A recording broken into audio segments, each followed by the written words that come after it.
particularly the... Well, I say, you have to rise above this fear. Rise above this fear. Have a deeper understanding, a deeper love.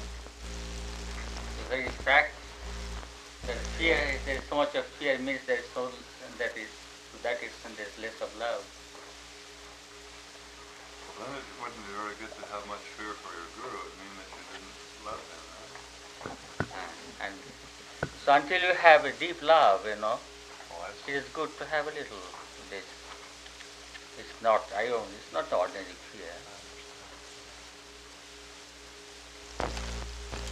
Many are too sensitive, They cannot bear a little strong word.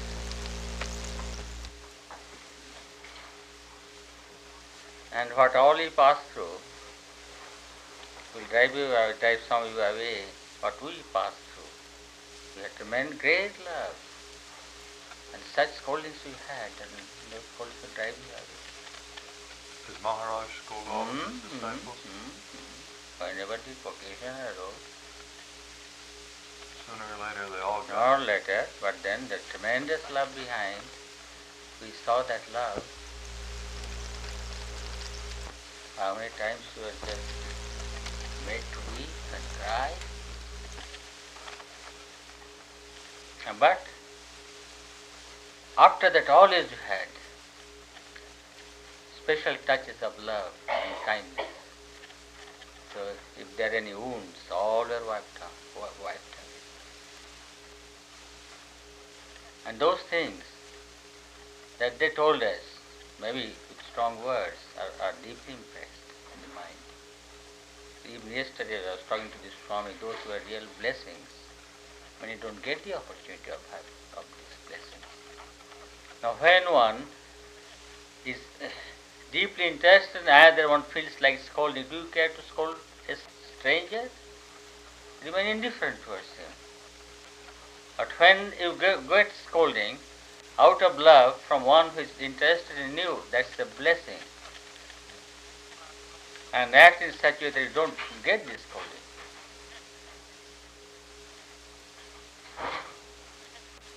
Our ego wants everything to be pleasant. I felt that with Swami. Sometimes I ask him why he doesn't scold me more.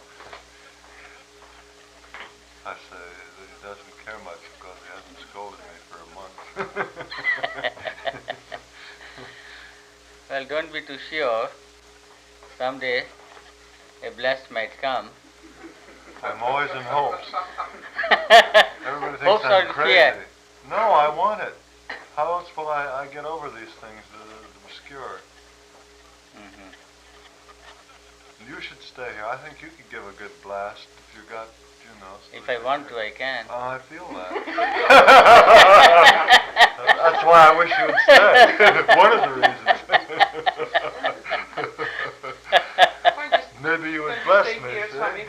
Swami's going away. Hey, there are so many things for me to do. I have my unfinished work. In Europe, my unfinished work. Many people are just waiting for me. They have not seen me, they have not talked to me, they have not received instructions from me directly for years and years. And I have a responsibility towards them. So, the first thing which I should do is to finish the unfinished work. And some even started praying that I might go to Europe as soon as possible. Oh, yes. Well, of course, this need of your being here came at a time, came late after all your plans for Europe. Everything has been made. Some devotees are coming to Switzerland from Germany to meet me. Some, I got a letter day before yesterday from Holland. They are coming to France, June and July, and they would like to meet me before I go to Holland. And there are some others who have taken are going to take vacation about August so that they may be with me. This is too late. So many plans have been made. So many plans have been made. And I have been doing this openly for the last 6 months. You see? That is what I wrote to Swami Yatiswarananda, our president, that if anybody has written to me to upset all my plans, that has not been done with proper justice to me. It is inadvisable. That is what I wrote to me, to do like that. But fortunately he didn't write. The General Secretary did. Even him I told all my plans. I have been making all these plans for last several months before I decided I should close the center. So it is all too late, and I am very glad Swami Prabhupada did write about me. Well, of course, you can see our need here. Our need is great. Yes. But, of course, that you should fill that need at this time, I think, is too much to us.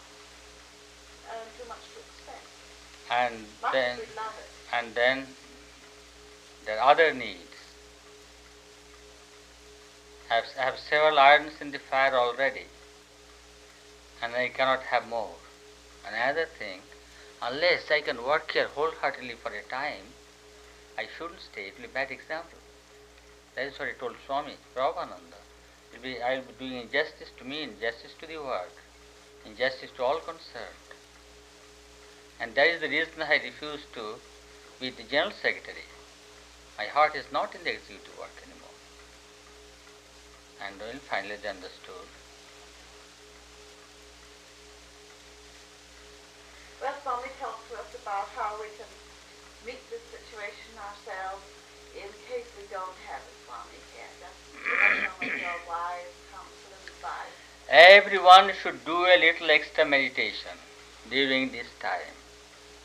Now, right away. Right now, from now on you start, so that everyone can move smoothly. And that is one great thing we learned from Maharaj. Whenever there is any great difference of opinion between one Swami or another, or one work or another, he won't care to settle the dispute. First of all, he would intensify the spiritual life. And then he would bring in a tremendous harmonious spiritual atmosphere. And in that things will settle down.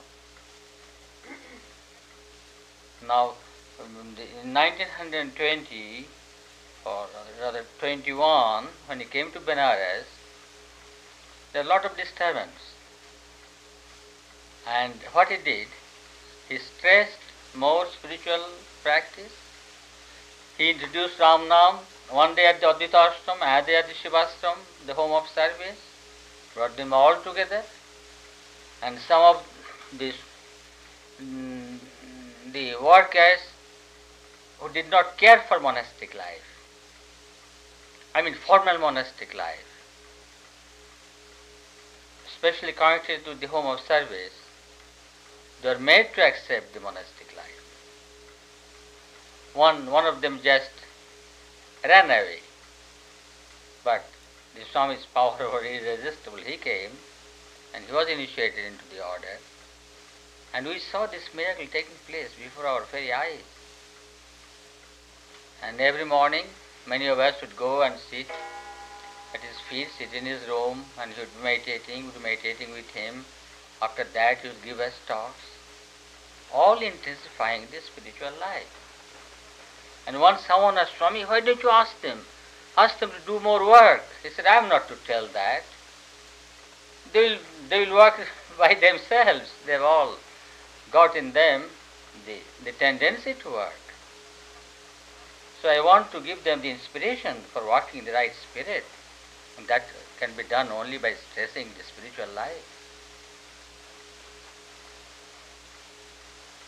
Now some of us youngsters,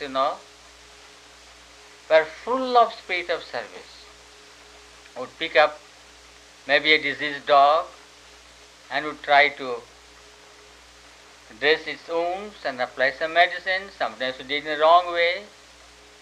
And I remember there's a stray dog and I was a student of chemistry. So I went to my laboratory, opened my drawer, got some iodoform, got some carbolic acid, diluted the acid and dressed his wounds. And then I was not quite sure if the right thing was done. So he went to a veterinary surgeon. He said, "You have done an improper thing because the dog licks its wounds and carbolic acid and other iodoform are good." And now the same spirit of service used to go to